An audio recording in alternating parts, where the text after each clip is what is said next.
নমস্কার বন্ধুরা, আশা করি সকলে ভালো আছেন। আজ আমি একটা খুব ভালো রেসিপি বানাবো, খুবই কমন রেসিপি, কিন্তু সকলেরই খুব পছন্দের রেসিপি। আমি যে বানাবো চিংড়ি মাছের মালাইকারি বানাবো। তাই জন্য আপনারা দেখুন, আমি চিংড়ি মাছগুলোকে ভালো করে কেটে এই যে নুন হলুদ দিয়ে ভালো করে কেটে ধুয়ে নুন হলুদ দিয়ে মাখিয়ে রেখেছি চিংড়ি মাছগুলো। আর এই যে নারকেলের দুধ, নারকেলটাকে কুড়িয়ে গরম জলে ভিজিয়ে যেমন নারকেল দুধ করে সেরকম করে নারকেল দুধটা করিয়েছি।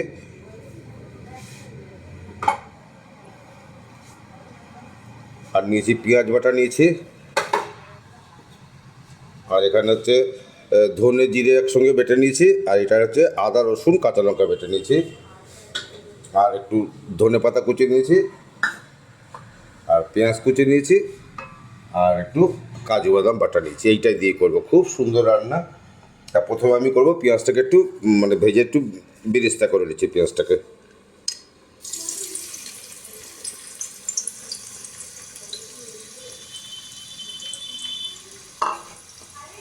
আমি কোন রকমভাবে করবো, সাবেকি আমাদের মতো করে করবো। দেখুন জিনিসটা কত সুন্দর খেতে হবে, খুব চটজলদি রান্না।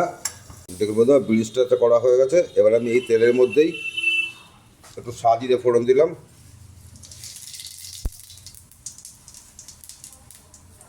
আর তিনটে ছোটো এলাচ দিয়েছি মুখ ফাটিয়ে, আর হচ্ছে তিনটে লবঙ্গ একটু দারচিনি ফোড়ন দিলাম।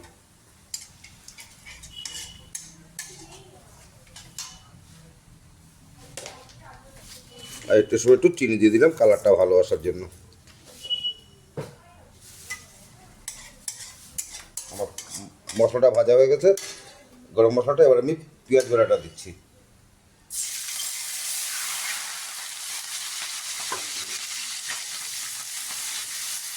এটা ভাজতে হবে, যতক্ষণ কাঁচা গন্ধটা না যায় ততক্ষণ একটু ভেজে নেবো পেঁয়াজটা।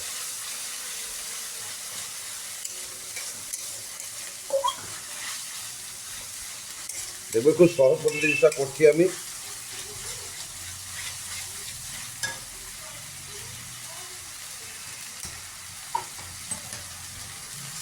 তো পাশে আমি নারকেল দুধটাকে পাশে গ্যাসে একটু গরম করে নিলাম।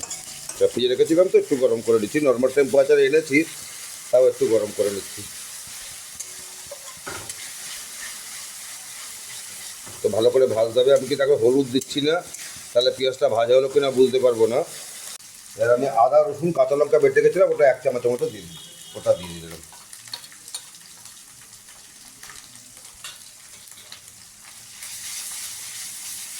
ধনে জিরে বেটে গেছি একসঙ্গে, সেটা দিচ্ছি এবার।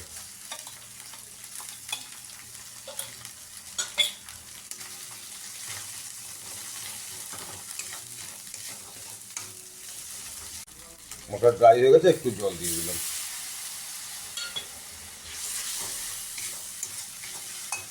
তো হলুদটা দিয়ে দিচ্ছি।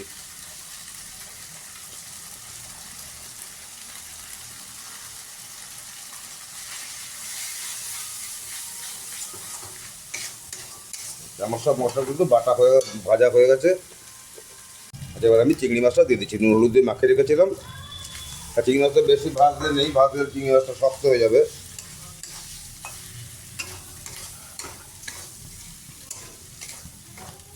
এইভাবে একবার করে দেখবেন, তেলে আলাদা করে আগে থেকে না ভেজে, তার চিংড়ি মাছের জুসটাও কিন্তু এর সঙ্গে মিশে যাবে। কিন্তু কাজু বাদামটা যে বেটে গেছিলাম, ওটা একটু জল দিয়ে এর সঙ্গে দিয়ে দিলাম। খুব ভালো গন্ধ বেরিয়েছে এখনই।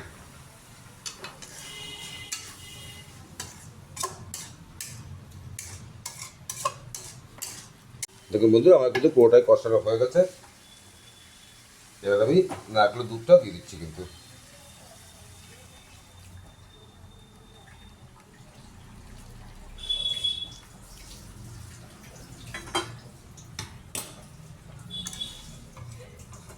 আর আমার কিছু করার নেই, এবার একটু ফুটিয়ে নেব।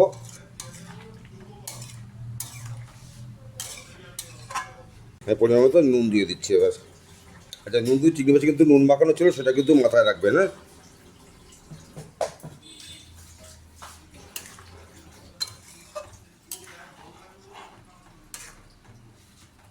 শাহি গরম মশলা দিয়ে দিচ্ছি।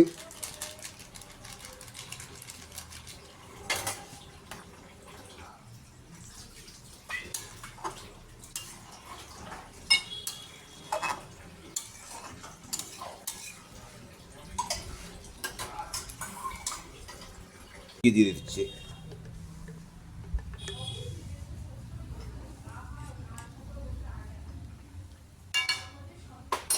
আর ওই বিরিস্তাটা দিয়ে দেবো।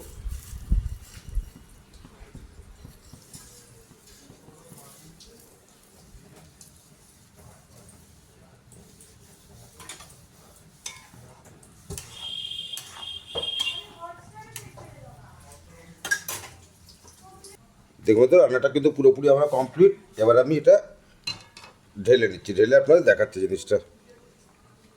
দেখুন বন্ধু ঢেলেছি, আমি গ্রেভিটা একটু বেশি করেছি, আপনারা ইচ্ছা করলে গ্রেভিটা কমিয়ে নিতে পারেন, এটা যে যেমন খাবে সে সেভাবে করবেন। এবার আমি এর মধ্যে উপরে বিরিস্তাটা ছড়িয়ে দিলাম, তারপরে গ্রেভি কিন্তু অনেকটা ঘন হয়ে যাবে।